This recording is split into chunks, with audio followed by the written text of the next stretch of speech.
अब हम लोग स्टार्ट कर रहे हैं विद एम्ब्रियोलॉजी, मतलब हमारा अपर लिम्ब हम कंटिन्यू करेंगे, लेकिन अभी कुछ वीडियोज़ हम एम्ब्रियोलॉजी की डाल देते हैं। तो सबसे पहले एम्ब्रियोलॉजी में जो हमें पढ़ना होता है वो होता है गैमेटोजेनेसिस। सो गैमेटोजेनेसिस क्या होता है, मतलब गैमेटोजेनेसिस मतलब गैमीट सबसे पहले तो ऑब्वियसली हमें चाहिए होंगे ना, जो फर्टिलाइज़ करेंगे एंड देन जाके फर्टिलाइजेशन के बाद जाके हमारा जाइगोट बनेगा और फिर वो फर्दर ग्रो होगा और ऐसे करके हमारी पूरी एम्ब्रियोलॉजी चलेगी। तो गैमेटोजेनेसिस मतलब formation of gametes in males and females. तो मेल्स में इसको कहते हैं स्पर्मेटोजेनेसिस एंड फीमेल्स में इसको कहते हैं oogenesis, right, spermatogenesis and oogenesis। तो अभी हम पहले पढ़ेंगे स्पर्मेटोजेनेसिस। स्पर्मेटोजेनेसिस मतलब फॉर्मेशन ऑफ स्पर्म्स की फॉर्मेशन, ठीक है। अब स्पर्म्स की फॉर्मेशन सबसे पहले हमारे पास होता है स्पर्मेटोगोनिया, ठीक है, जो स्पर्म्स का एक तरह से मदर सेल है स्पर्मेटोगोनिया। 2n इसकी प्लॉइडी होती है, ठीक है।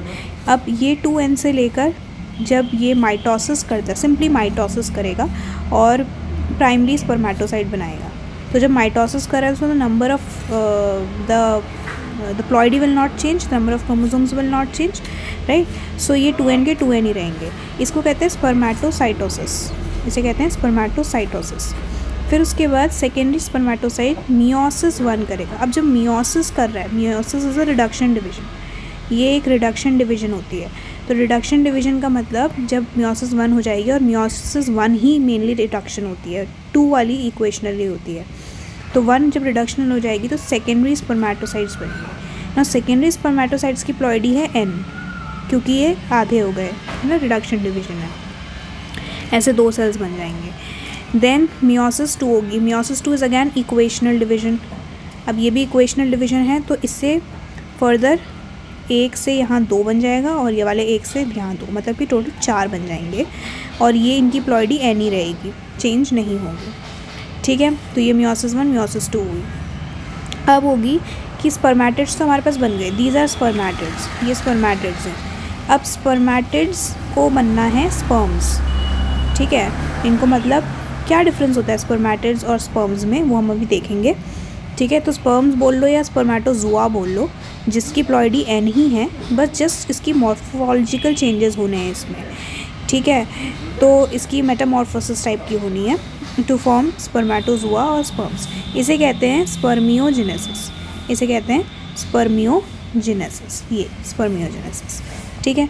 तो स्पर्मेटोजेनेसिस में फॉर्मेशन ऑफ स्पर्म्स, स्पर्मेटोसाइटोसिस ये वाली होती है जो माइटोसिस होती है सिंपल, और फिर स्पर्मियोजेनेसिस ये जो चेंज हो रहा है।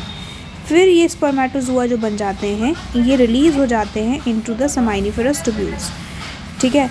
तो सेमाइनिफेरस ट्यूब्यूल्स जहाँ पे इनका फॉर्मेशन होता है, टेस्टिस के अंदर सेमाइनिफेरस ट्यूब्यूल्स होते हैं, इस तरीके से कंपार्टमेंट्स होते हैं, तो उसे कहते हैं सेमाइनिफेरस ट्यूब्यूल्स। तो उसमें रिलीज़ हो जाना, उसके ल्यूमन में रिलीज़ हो जाना इन स्पर्म्स का, इसको कहते हैं स्पर्मिएशन, इसे कहते हैं स्पर्मिएशन। तो यहाँ पे 3-4 टर्म्स हैं, स्पर्मेटोजेनेसिस, स्पर्मेटोसाइटोसिस, स्पर्मियोजेनेसिस एंड स्पर्मिएशन, ये बिल्कुल क्लियर होने चाहिए। अब अगर हम देखें ये जो प्रोसेस होती है ये कंटिन्यूस प्रोसेस होती है। Spermatogenesis is a continuous process, that means ये जब स्टार्ट होगी तो फिर उसके बाद ये पूरे डेथ तक चलती रहेगी और बिना रुके चलती रहेगी।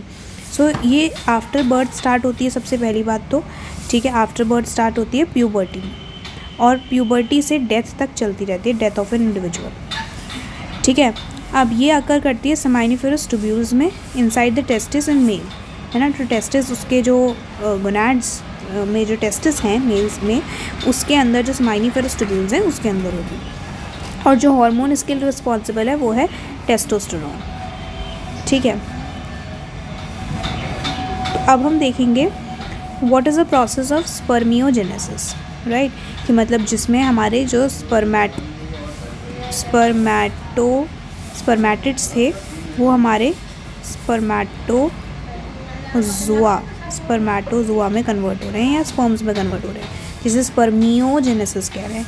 ये स्पर्मियोजेनेसिस में होता क्या क्या है, तो स्पर्मियोजेनेसिस में सबसे पहले तो जो अभी तक क्या था, एक गोल था, स्पर्मेटिड्स ओवल शेप और it is a spherical shell, और अब उसको बनना है इस तरीके का। स्पर्म कैसा होता है, इस तरीके का सेल बनना है उसको, ठीक है, इस तरीके का। तो सबसे पहले क्या होगा, जो इसका न्यूक्लियस था सेंट्रल वाला, जो इसका सेंट्रल न्यूक्लियस था वो कंडेंस होगा और वो एक पोल की तरफ मूव कर जाएगा। हियर ये वाला इसका न्यूक्लियस है, एक पोल की तरफ मूव करना है। तो न्यूक्लियस बेसिकली जो सेंट्रल था उसको एक पोल की तरफ मूव करना है। फिर इसमें जो गोल्जी बॉडीज़ थी और जो गोल्जी अपैरेटस था, ये गोल्जी अपैरेटस बना देगा हमारी एक्रोसोम कैप। ये ब्लू कलर का जो गोल्जी बॉडी थी ये बना देगा हमारा एक्रोसोमल कैप, ठीक है। तो एक्रोसोमल कैप गोल्जी अपैरेटस से बनी होती है। फिर जो हमारे सेंट्रियोल्स थे, ये जो हमारे सेंट्रियोल्स हैं इस के अंदर, ये सेंट्रियोल्स हमारे कहाँ पे चले जाएंगे, नेक में चले जाएंगे इधर, ठीक है, यहाँ नेक में चले जाएंगे, प्रॉक्सिमल एंड डिस्टल सेंट्रियोल्स, ठीक है। मतलब प्रॉक्सिमल वाले जो होते हैं वो नेक में आ जाएंगे और जो डिस्टल वाले होते हैं वो at the junction of middle piece with tail, मतलब वो इधर भी आएंगे, इधर पे भी आएंगे, ठीक है। तो नेक में भी आएंगे प्रॉक्सिमल वाले। देखो proximal means proximity, that means close. तो एक तो वो यहाँ पे आएगा, न्यूक्लियस के क्लोज है, ऐसे रख सकते हैं हम, और एक वो दूर है इधर, ठीक है। तो मतलब इस तरीके से सेंट्रियोल्स जो अभी तक साइटोप्लाज्म में थे वो ऐसे अरेंज रहेंगे। फिर हमारे माइटोकॉन्ड्रिया जो अभी तक फिर से साइटोप्लाज्म में थे वो एक स्पाइरल शीथ बना लेंगे around the axial filament to form a middle piece, मतलब वो मिडिल पीस बनाएंगे। मैं पता है mitochondria in the middle piece होता है, स्पाइरल अरेंजमेंट ये। तो क्या क्या हुआ, गोल्जी अपैरेटस पहली बात तो एक्रोसोमल कैप बन गया, ठीक है, न्यूक्लियस कंडेंस होकर पोल की तरफ चला गया, माइटोकॉन्ड्रिया स्पाइरल शीथ बना ली and in the middle piece, and centrioles जो हैं वो हमारे डिस्टल एंड प्रॉक्सिमल हमारे neck of the sperm and जो junction of the middle piece and जो एक्सियल टेल है उसके वहाँ पे जंक्शन पे चले जाता है, क्लियर। अब दूसरी चीज़ जो हमारे अभी हम पढ़ेंगे oogenesis, जिसमें हम देखेंगे कि जो हमारा ओवम होता है वो मैक्सिमम साइटोप्लाज्म अपने पास रखता है, ठीक है, और वो पोलर बॉडी को बहुत ही कम दे देता है या उसको देता ही नहीं है, नो, इसलिए पोलर बॉडी सर्वाइव भी नहीं कर पाती ज़्यादा। बट यहाँ पे स्पर्म अपने पास कम रखता है और एक रेजिडुअल बॉडी, जिसमें ज़्यादातर cytoplasm as a residual body, ठीक है, एज रेनॉल्ड्स रेजिडुअल बॉडी वो रिलीज़ कर देता है, शेड कर देता है और अपने पास कम रखता है, ठीक है। तो फाइनली स्पर्मेटोजोआ हमारा बन चुका है और फिर ये ल्यूमन ऑफ सेमाइनिफरस ट्यूब्यूल्स में रिलीज होने की प्रोसेस को ही हमने कहा था spermiation. So this is spermiogenesis and release होने को कहते हैं स्पर्मिएशन, राइट। अब हमें देखना है capacitation. Now this is again very important, capacitation क्या प्रोसेस होती है। तो कैपेसिटेशन क्या प्रोसेस है, कैपेसिटेशन पहली बात तो होती कहाँ है, तो कैपेसिटेशन एक प्रोसेस है जिसमें कि इमेच्योर स्पर्मेटोजोआ बन तो गए हैं हमारे स्पर्म्स, लेकिन अभी भी वो इमेच्योर है। तो वो फीमेल के रिप्रोडक्टिव ट्रैक्ट में, उसकी यूट्रस में या उसकी यूट्राइन ट्यूब्स यानी कि हमारी फलोपियन ट्यूब्स, ठीक है। तो जो फीमेल की फलोपियन ट्यूब्स या फीमेल के यूट्रस में स्पर्म्स का कैपेसिटेशन होता है, जिसमें कि वो इमेच्योर से मैच्योर स्पर्म्स बनते हैं। उसमें क्या क्या होता है, उसमें सबसे पहले तो उनकी एक्रोसोमल मेम्ब्रेन रिमूव होती है, ठीक है, जो हमारे एक्रोसोमल कैप थी, फिर एक्रोसोमल मेम्ब्रेन, तो एक्रोसोमल मेम्ब्रेन रिमूव होती है, ठीक है। और एक और चीज़ रिमूव होती है, that are seminal proteins from the head of the sperm. जो हेड ऑफ द स्पर्म है उससे समाइनल प्रोटीन्स रिमूव होते हैं। और तीसरी चीज़ alteration of the glycoprotein coat over the head of the sperm, मतलब ग्लाइकोप्रोटीन कोट की ऑल्टरेशन होती है। इससे स्पर्म की मोटिलिटी बढ़ जाती है कि वो ज़्यादा मोटाइल हो जाते हैं, ज़्यादा तेज़ी से मूव करने लगते हैं, और उनकी पेनिट्रेटिंग एबिलिटी कि वो पेनिट्रेट कर पाएँ outer layer of the egg को, तो इसलिए वो कैपेसिटेशन प्रोसेस होनी होती है, इमेच्योर से मैच्योर बनने के लिए होनी होती है। अब हम देखते हैं कि difference between spermatid and spermatozoa क्या क्या है। तो स्पर्मेटिड भी मेल गैमीट है, लेकिन वो इमेच्योर वाला है और ये मैच्योर वाला है, ठीक है। तो सबसे पहले तो मैच्योरिटी का ही फ़र्क है कि एक इमेच्योर है और एक मैच्योर है।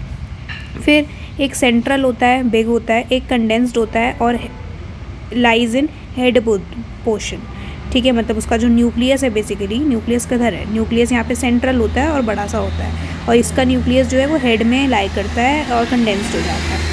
Then Golgi apparatus is not fuse to form acrosomal cap, यहाँ पे एज गोल्जी अपैरेटस ही रहती है और यहाँ पे एक्रोसोमल कैप बना देती है।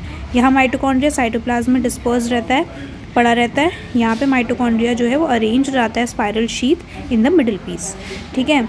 यहाँ पे it does not have tail और एक्सिल, इसकी कोई टेल नहीं होती, गोल सेल है ना, इसकी कोई टेल नहीं होती, कोई एक्सिल फिलामेंट नहीं होता, बट इसकी टेल होती है। स्पर्म जो मैच्योर वाले होते हैं उसकी टेल होती है। मैच्योर क्या मतलब, अभी तो ये हमारे क्या है, स्पर्मेटिड और स्पर्मेटोज़ोआ है। अभी भी ये स्पर्मेटोज़ोआ हमारे इमेच्योर होंगे, इनकी कैपेसिटेशन होगी तब ये ज़्यादा मैच्योर हो जाएंगे, बट स्टिल अभी हम इनको कह सकते हैं कि स्पर्मेटिड हमारे इमेच्योर मेल गैमीट्स हैं और स्पर्मेटोज़ोआ हमारे मैच्योर मेल गैमीट्स हैं, राइट। अब इसके पास अबंडेंट साइटोप्लाज्म होता है और इसका साइटोप्लाज्म स्कैंटी होता है क्योंकि उसने मेनली तो सारा साइटोप्लाज्म रेजिडुअल बॉडी निकाल दिया, रिलीज़ कर दिया, तो इसके पास अब कम साइटोप्लाज्म रह गया, ठीक है।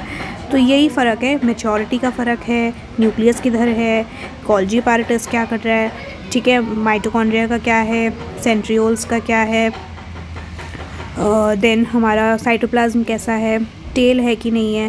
तो यही डिफरेंस होता है बिटवीन स्पर्मेटिड एंड स्पर्मेटोज़ोआ, और इनकी प्रोसेस ऑफ कन्वर्जन को हम कहते हैं स्पर्मियोजेनेसिस। तो आई होप ये सब क्लियर हो गया है। अब हम देखते हैं जो क्लिनिकल हमें लिखना पड़ेगा। तो क्लिनिकल में सबसे पहले हमें लिखना पड़ेगा स्पर्मेटोजेनेसिस की अगर हम देखें तो क्लिनिकल में क्या क्या हो सकता है। तो सबसे पहले है ओलिगोस्पर्मिया। ओलिगो का मतलब होता है हमेशा कम, ओलिगो मीन्स लेस, ठीक है। तो ओलिगोजूस्पर्मिया मीन्स स्पर्म काउंट जिसमें कम हो जाएगा, स्पर्म काउंट कम हो जाएगा तो फिर वो ओलिगोजूस्पर्मिया। एजूस्पर्मिया मतलब एब्सेंस ऑफ स्पर्म्स इन सीमेन। सीमेन तो है लेकिन सीमेन में स्पर्म्स नहीं है, ठीक है। सीमेन तो होगा लेकिन उसमें एजूस्पर्मिया है, तो मतलब उसमें स्पर्मेटोज़ोआ नहीं है, स्पर्म्स नहीं है। एस्पर्मिया का मतलब होता है सीमेन ही नहीं है, complete lack of semen. Then hyperspermia मतलब होता है large semen volume, and hypospermia मतलब होता है स्मॉल सीमेन वॉल्यूम। मतलब अगर सीमेन वॉल्यूम ज़्यादा है तो हाइपर वर्ड यूज़ होता है फॉर ज़्यादा, तो हाइपरस्पर्मिया, कम है तो हाइपोस्पर्मिया। टेराटोजूस्पर्मिया का मतलब होता है abnormal morphology of the sperms, ठीक है, जो कि फर्टिलिटी को अफेक्ट करता है। मतलब एबनॉर्मल मॉर्फोलॉजी मतलब जैसे ये है, इसके 2 हेड्स हैं और एक ही टेल है, ठीक है, या इसका एक हेड है 2 टेल है, ठीक है, या वो साइज़ में बहुत ज़्यादा ही उसका हेड बड़ा है, ठीक है, या उसका हेड साइज़ में बहुत ही छोटा है, मतलब इस तरीके से हो सकता है। तो अगर एबनॉर्मल मॉर्फोलॉजी अगर है, ठीक है, तो फिर वो फर्टिलिटी को अफेक्ट करता है और इसको कहते हैं टेराटोजूस्पर्मिया। तो एक है एजूस्पर्मिया, एस्पर्मिया, टेराटोजूस्पर्मिया, हाइपरस्पर्मिया, हाइपोस्पर्मिया, ओलिगोस्पर्मिया। तो ये सारे इसके क्लिनिकल में आ जाएंगे। अगर आप स्पर्मेटोजेनेसिस लिखने के लिए आता है तो आप ये सारे इसके क्लिनिकल में लिख सकते हैं। Thank you.